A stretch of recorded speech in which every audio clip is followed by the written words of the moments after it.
13 वर्षे आयुषने एलिफंटा ते gateway of India हे सागरी अंतर न थांबता केले पार. अथक परिश्रमाच्या जोरावर 13 वर्षे आयुष राजेश ढाके याने एलिफंटा ते गेटवे ऑफ इंडिया हे सागरी 12 किलोमीटर अंतर न थांबता जलतरण करत 3 तास 6 मिनिटे या विक्रमी वेळेत पार केले. आयुषने डोंबिवली येथील ओमकार इंटरनॅशनल स्कूल इयत्ता 8वी मध्ये शिकत असून त्याला लहानपणापासूनच जलतरणाची आवड देखील आहे. त्याने आतापर्यंत विविध जिल्हास्तरीय स्पर्धांमध्ये यश देखील संपादन केले आहे. असे असून एकदा तरी सागरला गवसणी घालण्याचे त्याचे स्वप्न होते.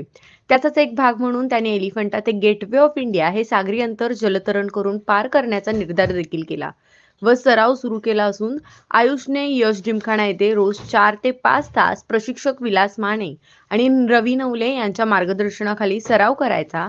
तसेच समुद्र सरावासाठी त्याला प्रशिक्षक संतोष पाटील यांचे देखील मार्गदर्शन मिळाले.